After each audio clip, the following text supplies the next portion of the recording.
In almost every city on the planet, in every village and settlement, you can find ground floors of buildings half buried in clay, almost without exception. In some places, they're buried just a little, while in others they go down several floors deep. And it would seem that this is direct evidence of a catastrophe that happened quite recently. What more do you need? Nevertheless, with a kind of maniacal persistence of someone who refuses to see the obvious, they keep telling us fairy tales about the cultural layer, about how things were built, about how thousands of peasants brought clay in carts and covered all of Prague by 1 or 2 floors. Why? But the most interesting thing isn't even that. It's how sometimes even well-known alternative thinkers change their minds on the fly. I just want to ask, what convinced you so much? Share this secret with us too. And often, as proof of this, they show us new buildings with exactly the same windows buried in the ground. Yes, that's an argument. Well, let's figure out who built like that and why. And at the same time, let's go over the mysterious events that have happened in the history of our country and the planet once again.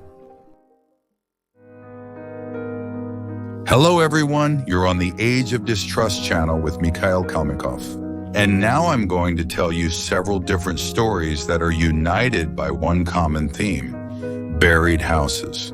Buried houses were built that way. Some things may seem eerily familiar to you, and that's not surprising. Many people have talked about this topic, but I'll still try to add something new. So, the first story is about Lakier. Let's start our story with a quiet, modest city on the coast of the Sea of Azov, Taganrog. It holds many historical mysteries, and I recommend that you start by watching my 2 series about it. These are the 5 episodes of the Mysterious City series and the series dedicated to Aleksandr Makedonsky. The thing is, a number of questions have already been raised in them, and several hypotheses have been put forward, which I will be referring to today. As you remember from previous episodes, Taganrog was the main and probably the only competitor to St. Petersburg in obtaining the status of the capital of the Russian Empire. Yes, in fact, it was actually the first on the list. Moscow doesn't count. For some reason, it didn't satisfy either Peter or Catherine or the rulers who came after them. But fate turned out differently. In the summer of 1711, after the crushing victory over the Swedes at Poltava, Turkish troops completely surrounded our army, which, together with Peter I, was pursuing the remnants of the fleeing Swedish army, outnumbered 5-1. And it seemed that the fate of Russia was sealed. But the Turkish vizier, commanding the army, agreed to spare the life of Peter I. In exchange for a huge ransom and a promise not to develop or excavate Taganrog, the famous Treaty of the Pruth was concluded. And this fact put an end to the desire to make Taganrog the capital of the Russian Empire forever. And although Taganrog was officially consigned to oblivion, where it remains to this day, other emperors and empresses did not forget its significance. And not only our rulers, but also foreigners remembered and still remember everything that is necessary. The information has not disappeared. It is still being passed down among the ruling clans of the world. Empress Anna, for example, right after Peter I, tried to reclaim Taganrog. We had as many as 5 military campaigns in a row. Then, under the patronage of Yekaterina, specially brought Greeks settled in Taganrog and its surroundings. And no matter what anyone thinks, these Greeks were far from as simple as they might seem. They were all united by someone named Dmitri Alefereos, who later became known here as Alfaraki. Dimitri's father was the ruler of the city of Mistro in Greece. Nevertheless, almost the entire Alfaraki clan left Greece and moved to Taganrog as a whole. In fact, this surname simply means a free man in translation, some kind of free people. Their true origin is shrouded in mystery. But in one of my previous videos, I made a suggestion about who they are and why they actually came to Taganrog. In my opinion, they are directly connected to the Ptolemaic dynasty, the first of whom was one of the friends and bodyguards of Aleksandr the Great. But what did he need in Taganrog? And he didn't just come alone, he brought almost his entire family, the whole clan, with him. A special military expedition was even organized under the command of Count Orlov, deep into Greece to get them all out of there. But all right, let's suppose that some free people are living in Taganrog under the pretense that they enlisted as a volunteer unit in the Russian army. And suddenly Empress Yekaterina starts showering them with unheard of riches, with which they quickly bought up almost all the surrounding lands, founded several villages, built Greek churches and palaces, one of which is still a jewel of Taganrog. This is the Alfaraki Palace. But fine, let's say that's true after all. Emperors and empresses often have all sorts of favorites. It happens. But a couple of generations go by, Empress Yekaterina II has long since passed, and suddenly one of Alfaraki's granddaughters marries Mark Kamnin Vervatsi. And we already know that such dynasties don't enter into marriage just like that. So who is he?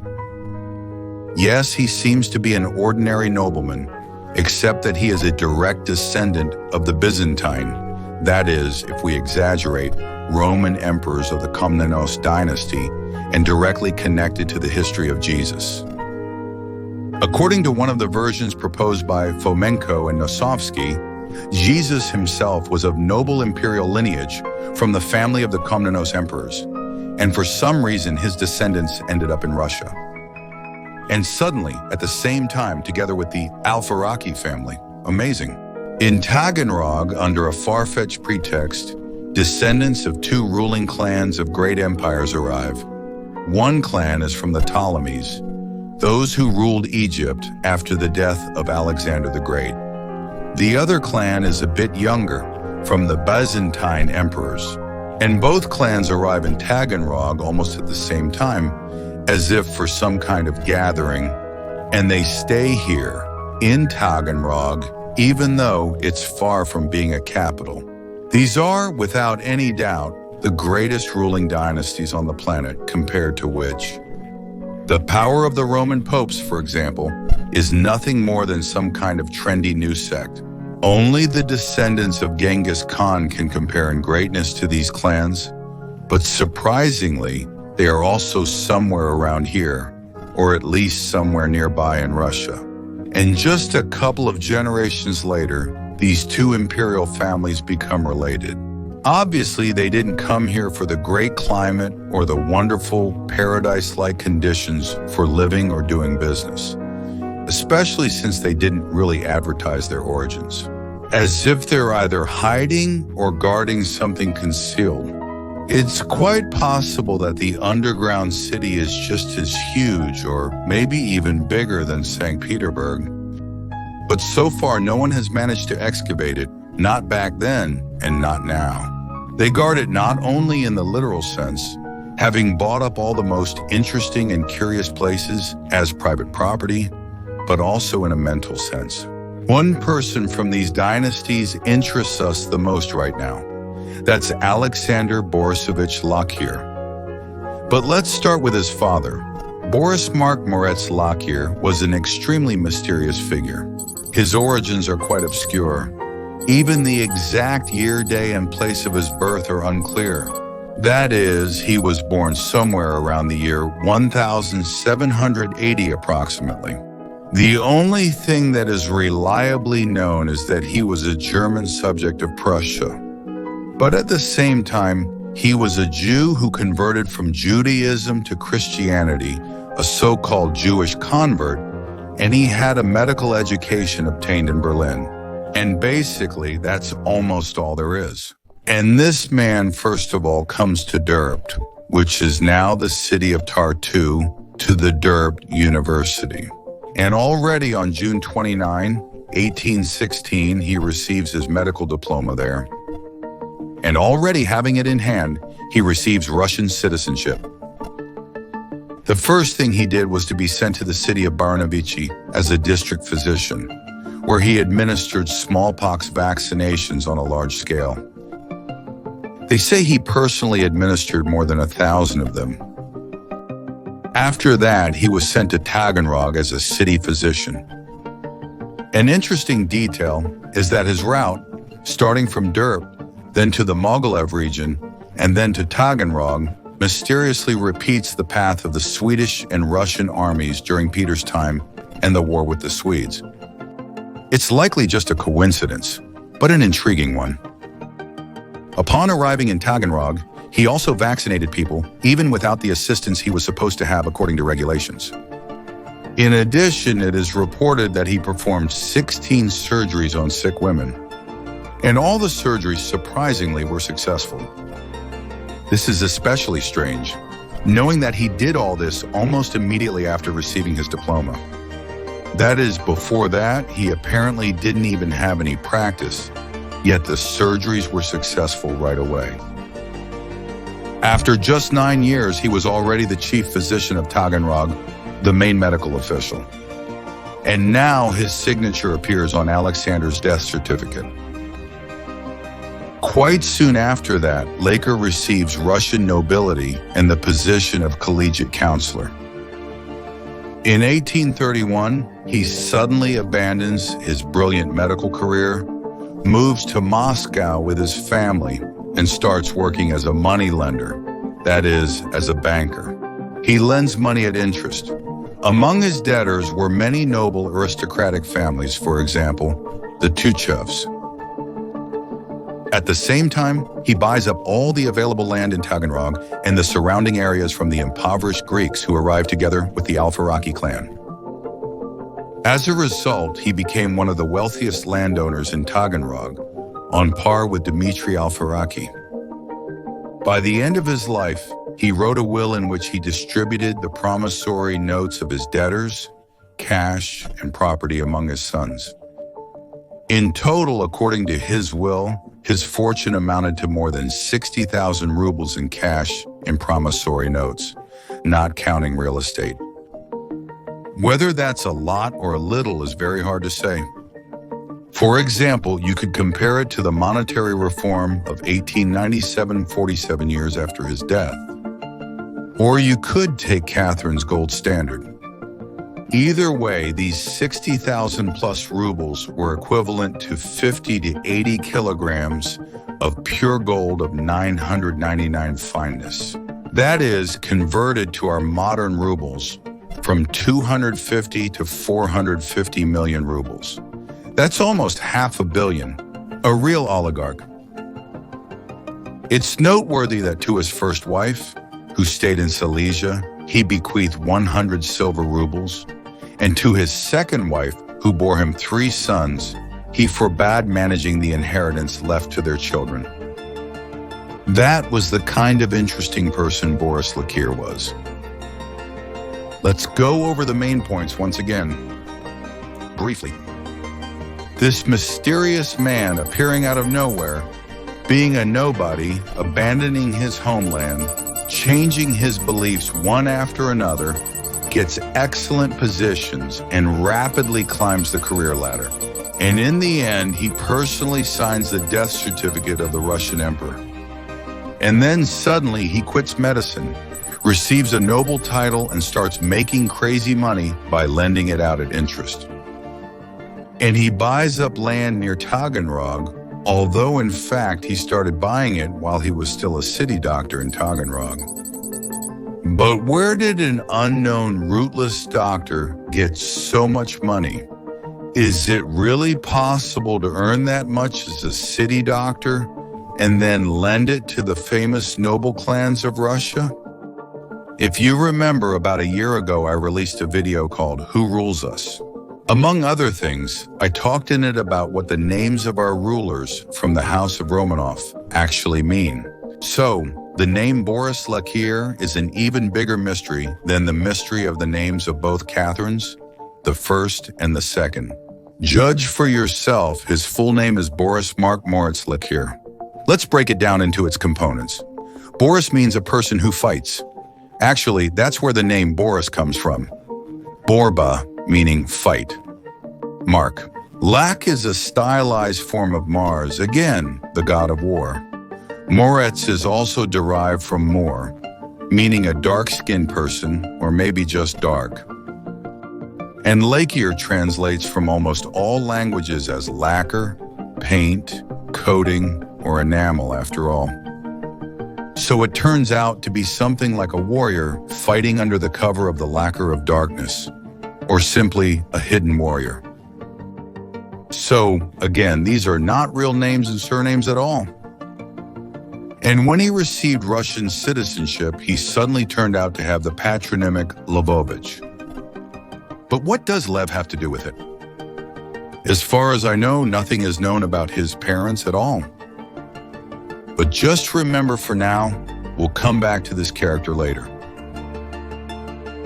Well, if you haven't found anything strange about this so far, right now we're getting to another character we're interested in.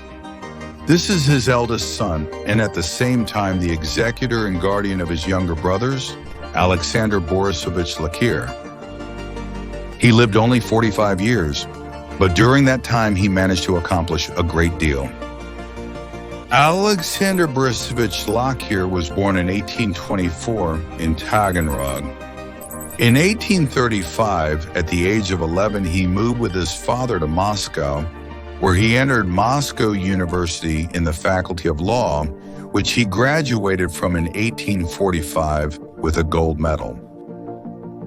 But 2 years before graduating from the university, he defended a dissertation on estates and manors. Yes, he wrote it in such a way that it was immediately published and instantly became one of the cornerstones of modern history. It tells about the emergence of land law in Russia, starting from the times of the Roman Empire and the raids on it by Russian squads. In the text itself, he actively uses excerpts from chronicles, which means he at least had access to them, could read them, study them, and analyze them. Well, all right, why not? There are geniuses who spend all their free time in libraries with a book, a notebook, and a pen. There are such people, but he was only 19 years old at the time. And that was when the work on the book was already finished and it went to print.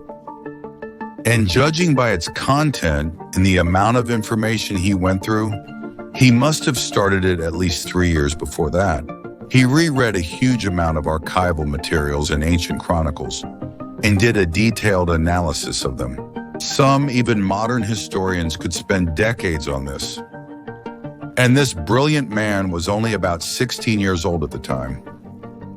Well, or he was actively using the internet and Wikipedia. There's no other explanation for this. Well, let's not make up assumptions and fantasies, but see what happened next. So, right after graduating from university, he started his service as a collegiate secretary in the 3rd Department of the Ministry of Justice, and a year later he became the head of the department and a titular counselor. At the same time, he became a member of the St. Petersburg Archaeological and Numismatic Society. Soon he also became a board member there, as well as a librarian, museum curator, and at the same time, the treasurer. 4 years later, he received the rank of collegiate assessor and defended his doctoral dissertation. At the age of 23, he wrote a small book called The History of the Titles of the Sovereigns of Russia, and at 26, a book about service distinctions in Russia before the time of Peter the Great. Let me remind you, all these dissertations, titles, and positions were achieved by Aleksandr Lakier by the age of 26. It's simply a fantastic rise. Then in December of 1854, his book Russian Heraldry was published, for which he was awarded the Demidov Prize the following year. He was almost the first to describe in detail the history and principles of creating coats of arms, seals and their symbolism, and to describe the family crests of Russian rulers and princes. At that time, he was already 31 years old. This work is officially considered the first and remains the main foundation of Russian heraldry to this day. None of the later researchers of coats of arms or even seals up to the present time can do without using the materials collected by Lakier. Yes, just go to Wikipedia and enter any query about heraldry, and among the sources of information about it, Lakier's book will definitely be listed. From 1856 to 1859, our dizzying genius set out on a world journey for several years. He visited Poland, Hungary, Italy, Switzerland, Germany, Denmark, France, Spain, Belgium, the Netherlands, England, and Algeria. He was in Tunisia, Egypt, Greece, Turkey, and Palestine. He crossed the ocean and traveled through the North American states and Cuba. He was in the Caucasus and traveled through the south of Russia. He visited almost every continent. And all of this in just 3 years. Even by modern standards, with our technology, airplanes, and trains, this isn't just a journey. It's some kind of wild forced march. It's simply impossible to explore so many countries in just 3 years.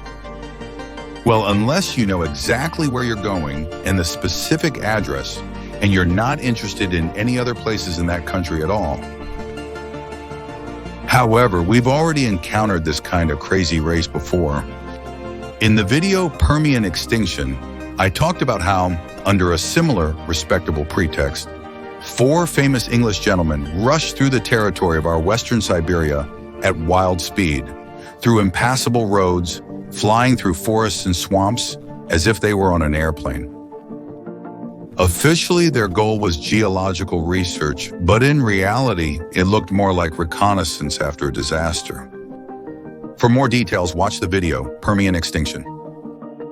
So, after returning from his journey, Aleksandr Lakier was suddenly appointed to a position in the Ministry of Internal Affairs.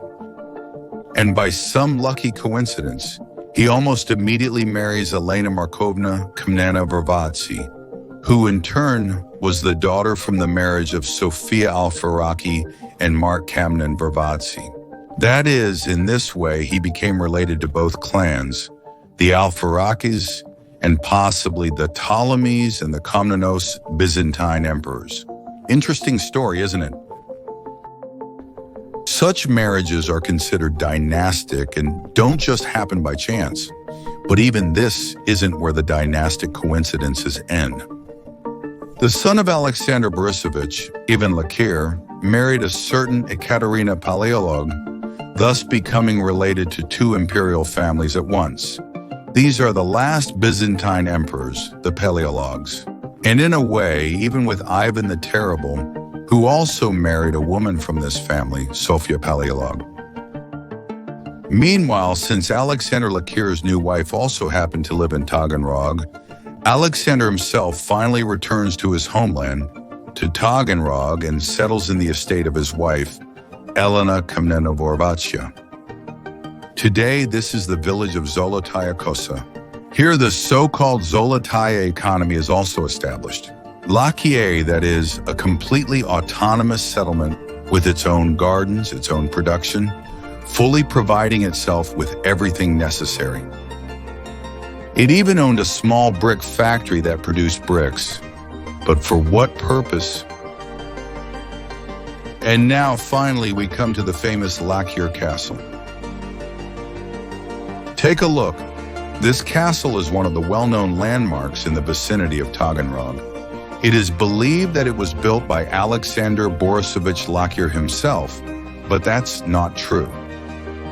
When Aleksandr Borisovich arrived in Taganrog, although he was a member of the city's construction commission and even founded a charitable society in Taganrog, he did not take an active part in public or any other activities himself. Very little is known about what he did and what he was actually involved in during that time. According to the peasants' recollections, he behaved quite strangely. He often secluded himself in his study and in the summer he would spend whole days sitting in a tree with a book in his hands. He handed over all the household affairs to his wife. At the same time, he even gave up his career. A certain Taganrog resident, V. Selenenko, wrote to Peter Pavlovich Filevsky in one of his letters about Lakier. No one in Taganrog knows anything about him, and that's very strange, no matter how much I asked about him. And yet, apparently, he was a man of great substance. That's how it is. In addition, we have found out that the land on which this castle stands previously belonged to the Kamnena Varvatsi clan and only passed to Lakier through marriage. But you don't really think that before that. The clan lived in a dugout, do you? So, there must have been some kind of structure here before the castle, or maybe even the castle itself. But here's an interesting detail. Why would anyone other than a lackey need a small brick factory? No, seriously, there's an estate, and the funds left by my father amount to millions, plus the dowry from Alfaraki and a fortune in gems. All the families are wealthy, so there's no need to make money by producing bricks. There are many other problems, like providing food for yourself and your subjects, for example, growing orchards. Actually, that's what they were doing. And they even made wine called Muscat, which was presented at international exhibitions. You could say it was exported, but a brick factory, why? All right, let's say Lakier suddenly decided to start a brick business, especially since there's a huge amount of clay right under our feet. But in that case, build a proper, full-scale manufactory. Not a tiny little plant just for your own needs. Well, for your own needs and maybe a small area around Taganrog. But Aleksandr Borisovich Lakier himself didn't handle this. All the management of the estate was in the hands of his wife, Yelena Markovna. Here on the territory of the so-called Golden Estate, there was its own flour mill, of course, a mill, a water pump, livestock farms, a dairy farm, a carriage house, and so on and so forth. There was just a ton of work. So why would they need extra trouble with producing bricks and tiles, especially in small, private, non-industrial quantities? Well, the first thing that comes to mind is for building the castle itself and all the other structures, and there were quite a few of them. And this is the point where even historians start to get confused. Just think about it. The official date of the castle's construction is 1861, which is 2 years after the wedding. However, those same historians admit just a few paragraphs later that the castle belonged to Yelena Markovna's father, Mark Kamnin, Varvatsia. So was the castle there before Lakier or not? Here's what comes to mind. The castle was there. It existed before the marriage and belonged to the Kamnin family. However, for unknown reasons, by the time of the wedding, the castle itself and all the nearby buildings had suddenly fallen into disrepair. Such severe disrepair that they had to rebuild entire walls, roofs, and even floors. And their own little factory was needed either because all the other factories were simply overloaded with work or because they didn't exist at all. I would say that some kind of catastrophe happened, one that buried an entire city and its surroundings. At the very least, the city itself. It was urgent to restore everything, and that's exactly why a brick factory and a tile factory were needed. They provided materials for the urgent restoration of buildings, and apparently that's exactly what happened. Moreover, it was clearly restored in a hurry. For example, when we get closer to the castle, we can see that the binding mixture, the cement for the bricks, was made in a hurry. They took the first sand they could find right under their feet, as evidenced by the numerous shells still preserved in the masonry. Builders will understand me. The rush was so urgent and the work itself so rough that they didn't even sift the sand for the mixture. And now, 150 years later, the castle is once again falling into disrepair and crumbling. Although, what am I saying, 150 years? In fact, it's been crumbling for at least 50 years already. And from time to time, it's saved by volunteers and enthusiasts. The castle is closed to visitors, so the most I could do was fly around it with a drone. But the neighboring building, about 40 meters away, is quite open. And it's no wonder. Who would need a half-ruined former Soviet cafeteria? But if you get closer, you can notice two entrances leading down to the basement by stairs. It's not safe to go down to the basement because the floor of the first floor, or rather the ceiling of the basement, is already collapsing and in some places has already collapsed. They say that one or two people have already fallen through there, so it's better not to take the risk. But even without that, there are some oddities you can notice. For example, windows that have been bricked up at the basement level or the arches of the staircase. The question is why? Why would you first build a staircase going down with arches and then brick them up? From the standpoint of structural strength, it makes no sense at all. Unless originally it wasn't a staircase, but a corridor between buildings. A ground-level corridor into which, after it was buried, a staircase going down was hastily built. Maybe it had a roof, but that also collapsed, and even later restorers built a reinforced concrete slab. However, they also did it in a hurry and it also collapsed. It turned out to be too thin. Is that a lack of cement? And most importantly, why did the cafeteria building suddenly start to collapse? And why are the inner floor slabs collapsing? I'll tell you one of the most likely reasons right away. It's the lack of a proper foundation, only brick walls, which the ground compresses over time. This is caused by what's known as frost heaving of the soil. You can't make a foundation out of brick in areas where there is a seasonal transition through the 0 degrees Celsius mark. Local residents talk about numerous underground passages between the former buildings of the Lakier estate.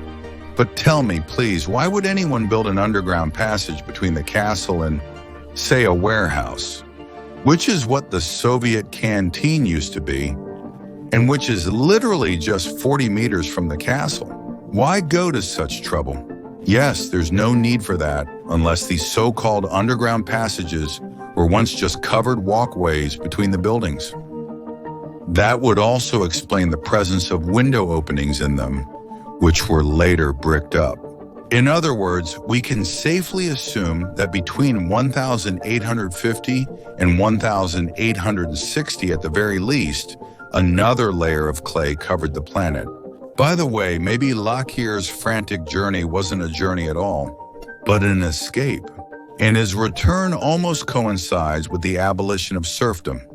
After coming back, he actively begins to restore what was destroyed and buried. All right, let's not multiply entities, at least not before it's necessary. Aleksandr Borisovich Lakier died quite suddenly at the age of 46, and for unknown reasons. Moreover, for a long time, even the place of his burial was unknown. There were no archives or records preserved, only assumptions. And only in 2014, quite by accident, the Lakier family crypt was found in an old cemetery, literally in a pile of garbage and centuries-old debris. Seriously, a millionaire, the father of Russian heraldry, the man who laid the foundation for the classification of coats of arms in general. Did he just disappear and get buried under debris? Just like 11 other members of his family, including 5 who were suddenly children? But I don't know, to me it looks a lot like another wave of clay burial, at the very least Taganrog. And now let's go back to the founder of the dynasty, Boris Lakier. Remember, I said we'd come back to him. So who are these Lakiers? There are a lot of theories, but each one falls apart due to contradictions and a complete lack of clear data. Look, at the very beginning, I said that the founder of the family, Boris Moritz Lakier, was an unknown person who came from Prussia, already with an excellent medical education received in Berlin. This is common knowledge which can be found on Wikipedia. But the remaining descendants of Lakier, who now live in Argentina, have a different version. They believe that Boris Lakier's father was Leon Borisovich Lakier, who emigrated to Russia from France after the revolution and served as a cavalry officer in Russia. So Boris Lakier, his son, was a Russian subject and a nobleman from birth. But then, what does Prussian citizenship have to do with it? And then, why did the Lakier family, at the beginning of the 20th century, petition for permission to take the coat of arms of the Stone Umbervatsi? After all, the Lakiers should have had their own coat of arms. By the way, it's even on Wikipedia. Another strange thing is that in heraldic documents, Boris Lakier himself supposedly indicated his place of birth as the city of Breslau, which at that time was Austrian territory. How did his father, a French officer according to the descendants from Argentina, end up in an Austrian city where he left his son and then went to serve in the cavalry of the Russian army? So the son, it turns out, grew up in Austria, obtained Prussian citizenship, which he later renounced in favor of Russian citizenship. It's a real mess, but that's not all. If you check a genealogical resource, you can find completely different information there. The birthplace of Boris Markmoritz Lakier is the German city of Karlsruhe, and his exact date of birth is known. It's March 4th, 1787. So, according to this information, he is 7 years younger than is commonly believed. Well, it seems like everything has fallen into place, but it hasn't. The problem is that this name is clearly being speculated on, either by Argentine descendants, or by representatives of official science, or by the website, or maybe by all of them at once. For example, on the website, things are very suspicious, since the information was added by the manager of thousands of other similar projects, a certain Peter Anatolyevich Trifilov. And it seems like there's a source link. The information he added is from the database of Erich Umberger, an employee of the Leibniz Institute for East and Southeast European Studies, located in Regensburg, Germany. Still, a discrepancy remains. It turns out that Boris Markmoritz Lakier's first son, Sigismund, was born when his father was only 12 years old. There's also some doubt about Peter Anatolyevich Trifilov himself, who added this information on the same website. There are a lot of complaints about him because he doesn't allow real descendants to add the necessary information. Well, that's how it is. In other words, the Lakier family is another very shadowy figure in the history of Russia. However, it's quite obvious that there is still some information about him somewhere. After all, it's no coincidence that such famous imperial families became related to him as well. Again, where did the Lakiers get such fabulous wealth? A medical practice alone wouldn't be enough for that. Where did the Lakiers get such deep knowledge of heraldry? I just can't believe that at 16 or 17 years old, someone could write such a powerful analysis of historical documents and chronicles, so much so that it still represents all of Russia's heraldry to this day. More likely, this information was simply given to the child ready-made. It's possible that they originally knew much more than what surfaced in history. But we've gotten sidetracked. The essence of everything I've just told you comes down to two main points. The first is that, for completely unknown reasons, descendants of the world's greatest ruling dynasties flocked to Taganrog and stayed here to live. But I've already talked about this in many previous films, so that's probably all I'll say about it in this video. And the second key point is that Taganrog, like many other cities in Russia and around the world, was buried under clay. Moreover, this burial was cyclical and quite recent. One of the episodes of burial dates back to the middle of the 18th century. You can learn more about this in the videos from the Mysterious City series. But there were also later periods, for example, from 1850 to 1860. That was the very moment when Lakier's heir, who was supposed to restore the history of the families in heraldry, actually ran away on a round-the-world journey. And then upon returning, he once again began to restore the ruined buildings. But there was also a third wave, the one that destroyed him, his heirs, and even his family crypt. Or maybe he just returned before that wave was over. These are rather serious assumptions on my part, so let's try to find other evidence to either confirm or refute this hypothesis. To do this, it's enough to visit Taganrog, especially its central old part. Absolutely all the houses here are buried, and since this town is still a resort, I've had the chance to live in different places. And I'll tell you, it's a very unusual feeling when you seem to be living on a full first floor with full-sized windows. But when you look out of them, you see the legs of passers-by walking somewhere at the level of your chest. And it's definitely not a basement, because every private house also has a real basement, the one that's even lower.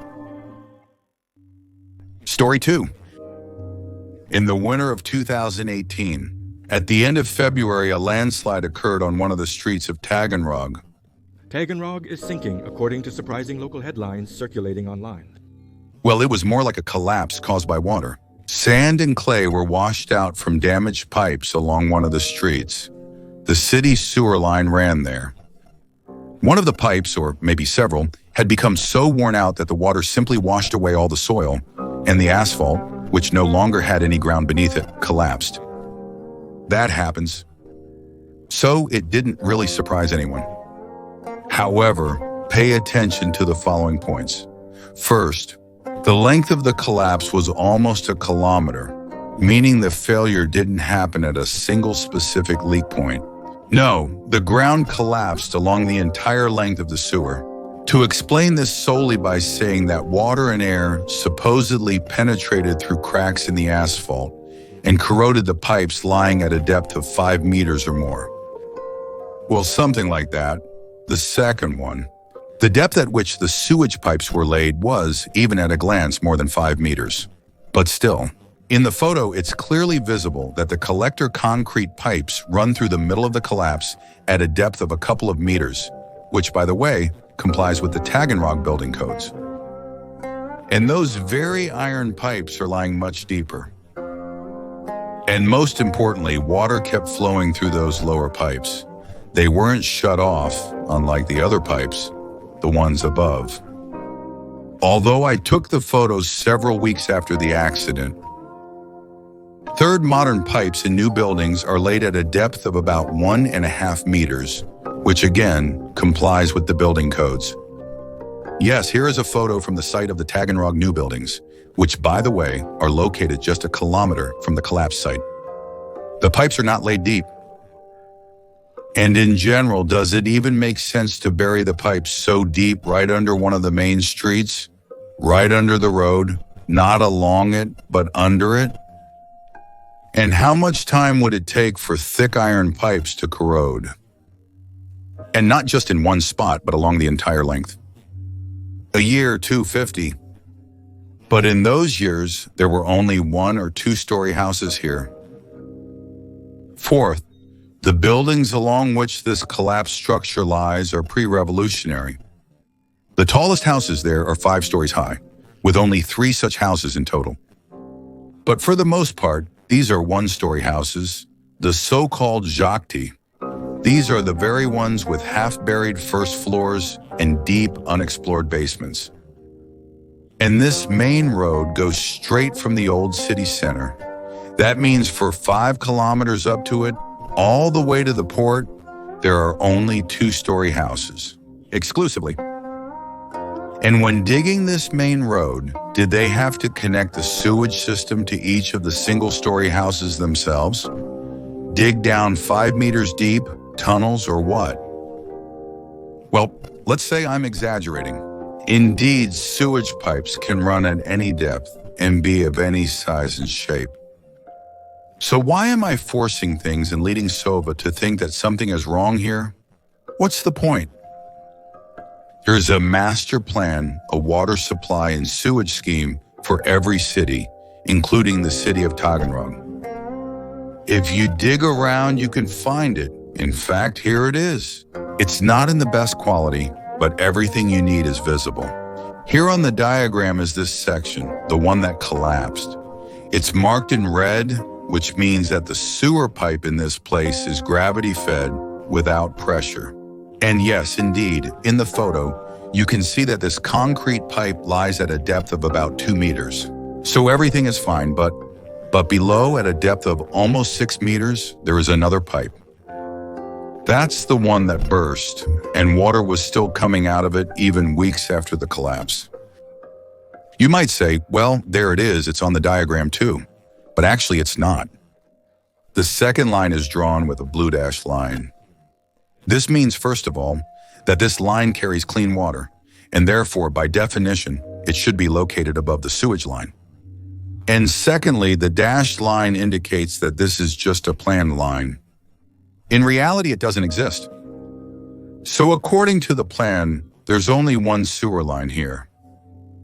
Apparently, that's what the utility workers thought too, when they cut the upper pipe and couldn't figure out where the second pipe was flowing. It seems even they were surprised to discover it. It's not on the diagram. That means it was here even before the plan was drawn, and apparently it collected sewage from old pre-revolutionary houses before they were buried. Fifth point, the sewer pipes, the ones that collapsed, go somewhere out of town, toward the area of the suburban village of Petrushino. To be more precise, they end up in the village of Dmitriadovka, right before Petrushino. There are treatment facilities there now, but around the same place on one of the old maps I showed in previous videos, there's something marked as the so-called Petrushina tuba, which means pipe. And that's exactly where the treatment facilities are now. On May 21st, 2021, that is, 3 years later, after the collapse of the sewer pipes in Taganrog, a disaster occurred at the treatment facilities in the village of Dmitriadovka, which is next to Petrushino. A terrible industrial tragedy. 10 employees of the Taganrog water utility died today. They were poisoned in a well at the treatment plant's pumping station for raw sludge after an accident with a methane release around 10 o'clock in the morning. 12 workers died at once, drowned in sewage while trying to save each other during a similar collapse. Question: what were 12 workers doing there at the same time? Well, that's a question more for the investigative authorities. Do you think I'm exaggerating? Well, I've said for a long time that in the Taganrog area, under a layer of clay, there are many buildings buried, including some that are quite modern. From time to time, the collapsing shoreline reveals traces of buildings here and there. And here is one of those traces right in that very area. Petrushino, but on the other side of the spit. For a long time, I only told you about it. But it's almost impossible to launch a drone and shoot video in those places. It's a military facility, an aircraft factory, and launching drones there is prohibited. If I had tried to launch a drone there, most likely I wouldn't be talking to you now. No one would want to listen to my excuses, especially in the current situation. Nevertheless, I still found a way to film this place in detail. Huge thanks to Yuri and his wife Yulia, who spared no effort or time and came with their equipment to film this. The eroded shore revealed traces of an old red brick structure, completely embedded in clay. The depth of immersion is about 3 to 3.5 meters from the floor level. Remnants of a rather thick wall are sticking out from the cliff, and something resembling a floor extends from it. And surely many will say, come on, it's just a basement. But don't rush, take a closer look. There is absolutely no foundation at all.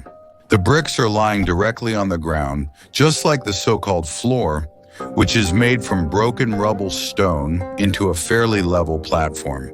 And now think about how much space a basement can take up, and what length it can have without slabs, ceilings, or load-bearing walls.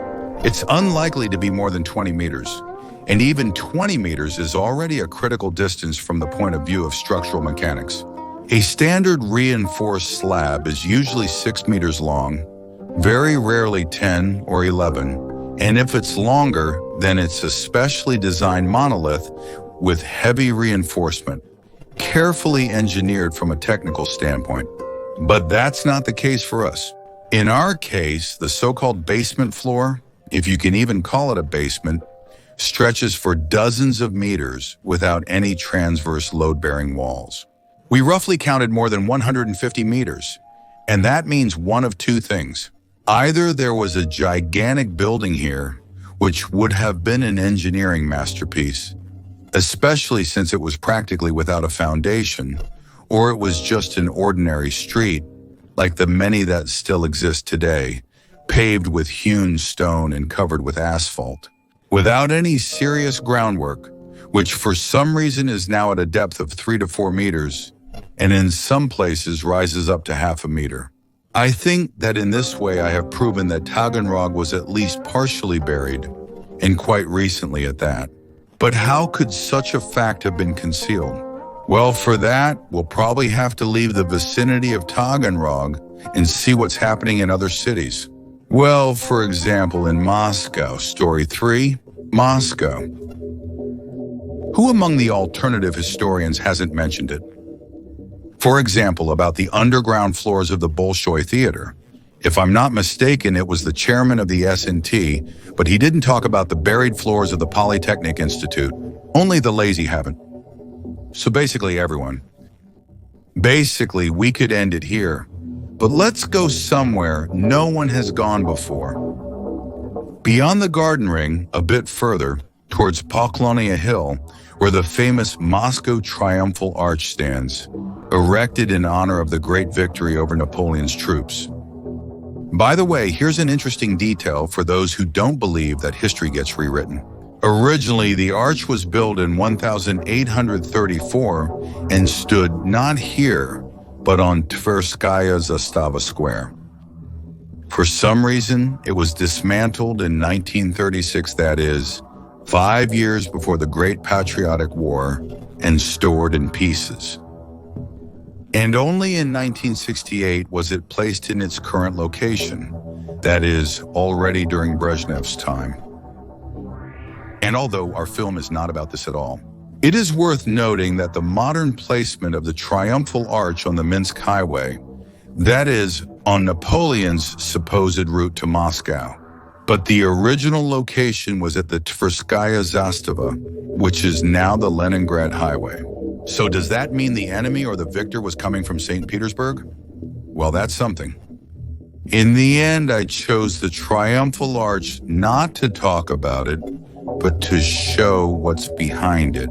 There, where visiting alternative historians don't go at all, maybe because they don't know, well, we won't be shy, and we'll go just 500 meters from the arch into the courtyards.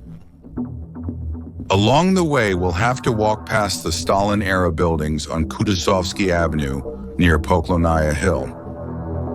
In particular, this building here at 43 Kutuzovsky Avenue. According to official information, it was built and put into operation in 1939. However, like the surrounding buildings, it has clear signs of being built in ancient times. In any case, at least one buried floor is present along the entire length of the building. Did they really build like that? But what's the point of that? Why would you make a half-buried floor with windows going a meter underground? So that future generations would spend the rest of their lives dealing with inconveniences? That's how they built things. But let's move on, deeper into the courtyards and walk to the parallel street. The building at 10 Poklonaya Street, it looks quite modern, and the technical documentation says it was built after the war in 1967. And it was put into operation in the same year, just like building number 6. But the 5-story building between them, building number 8, was built 5 years earlier in 1962. At first glance, these are completely different buildings, but there is something that unites them, specifically the underground floor, or rather, a partially underground floor. On one side of the building, there are entrances in the first floors, while on the other side, a steep slope in the ground exposes the underground floor. Could it really be that with such large-scale construction, they couldn't level the ground and started building right on the hillside slope? No, seriously, if you step 20 meters to the side, there's a completely flat area where you could build, or you could dig out the slope and level it. But no, they decided to build it like this. Why? Moreover, if you look closely at these buildings, you'll immediately see that the first floor is partly buried and partly dug out. All three buildings have exactly the same thing, both the 5-story and the 9-story ones. And at the same time, it's made of brick and is different from the overall architecture of each building. But now they're urgently being covered with tiles. Well, yes, it looks nice, and at the same time it hides that very first floor and its structure from prying eyes. What does this tell us? Well, it seems to suggest that this is really how they built it. Here are obviously quite recent buildings, built in 39, 62, and 67. Checkmate, conspiracy theorists. But don't rush, it's not that simple. And that's what I'll talk about in the 4th story. Story 4. So, a long time ago, I lived in one of the towns near Moscow. I spent almost all my childhood in a standard, classic Khrushchevka 5-story building. I moved into it just a year after I was born. In order for this to happen, my father signed up from the factory to join a construction crew, where he and his father, my grandfather, built this building together. And as soon as it was ready, my parents were assigned one of the apartments in it.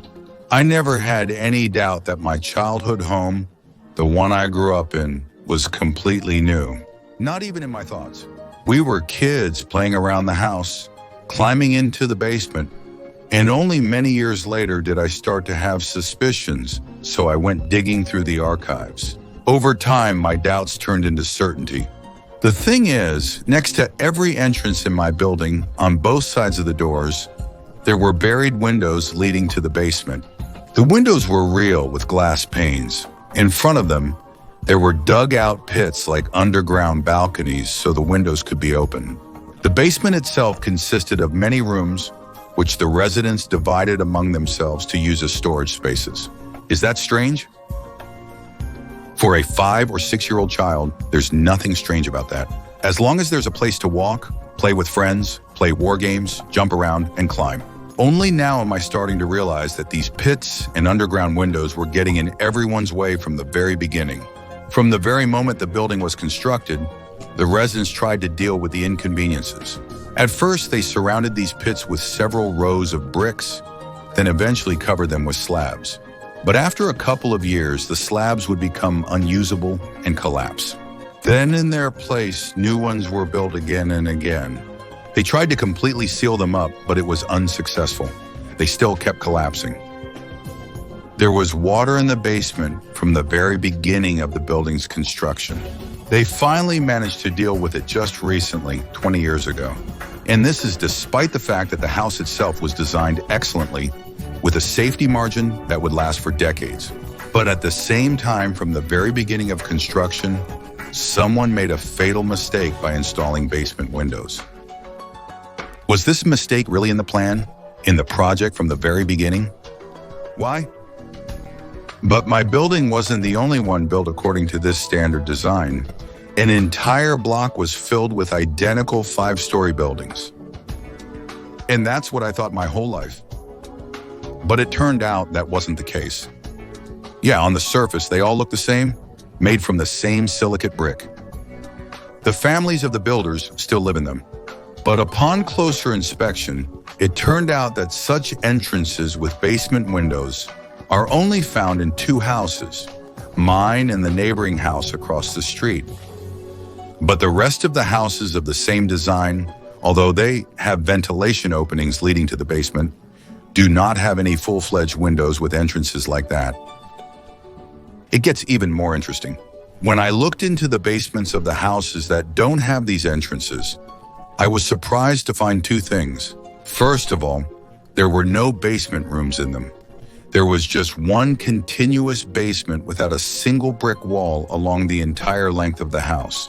And most importantly, they had a proper concrete strip foundation, which can't be said about my house. For some reason, its foundation is made of brick. Moreover, it's made of red brick. Even though the rest of the house and all the other houses around are made of white silicate brick. After digging through the archives on RetroMap, I found a satellite photo from 1971. One of the earliest for that area, where you can clearly see that in the place where my house doesn't exist yet, there's some kind of soil compaction stretching exactly the length of my future house. But that's 1971, 6 years before it was built. That year, the house definitely hadn't been laid down yet. And we know that Khrushchevkas were built very quickly. The record for construction was just 5 days. But this is a panel building, and a brick one would take about 1.5 years to build, but not 6 years. The numbering of the buildings also raises questions. Judging by it, these two buildings were built first, then mine was supposed to be next, then this one. But that was in Plan A. Instead, they immediately started building the next one, and the construction of my building was postponed for 5 years. Why? Judging by how much the basement of my building differs from the basements of the other neighboring buildings, with lots of interior rooms, windows in the basement, and things like that. All this time, engineers were conducting soil studies and making changes to the design and plans in order to make the most use of the existing buried underground levels as the foundation.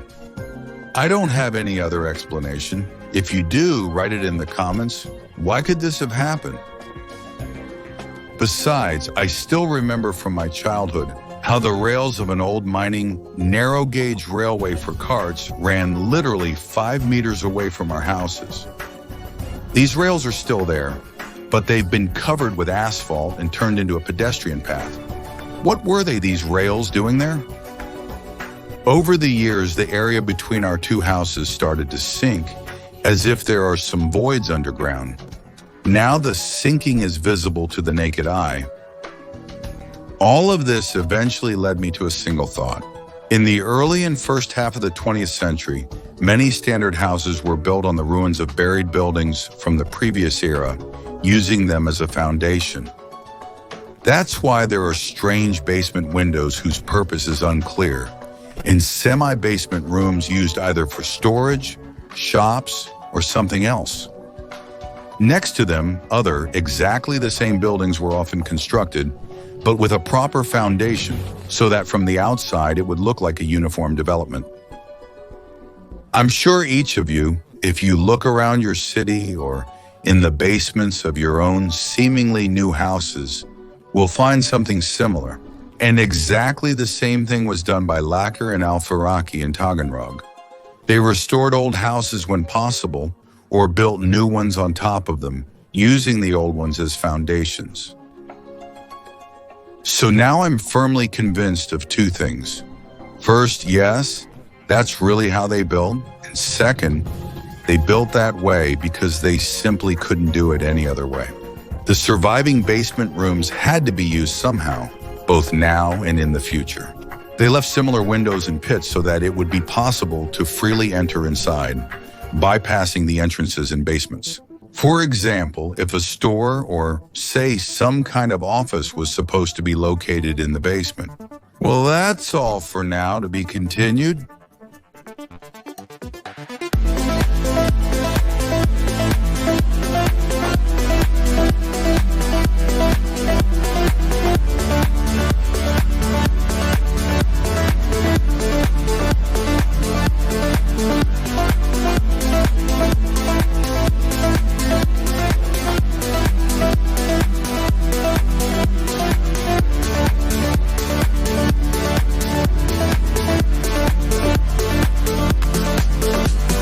Wait, no, that's not all. When this video was already finished and the first sponsors watched the pre-release screening, suddenly it turned out that all the official sources I relied on, which talked about the history of Boris Lakier to be continued. There was no city of Borisovich in the Mogilev province at that time, Nor was there any Babikovsky district.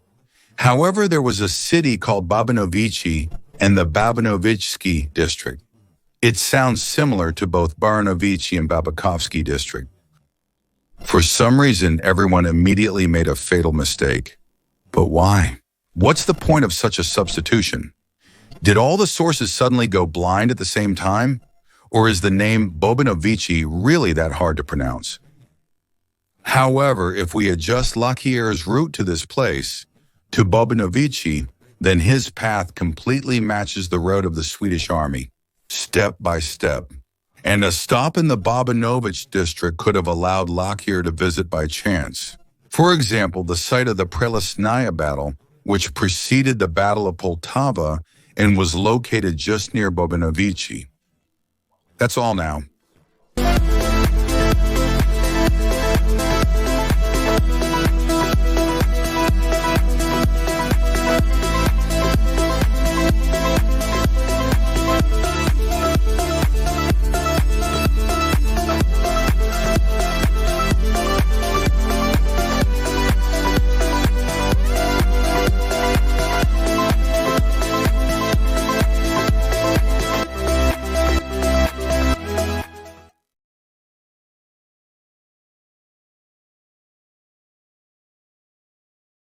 Subtitles created by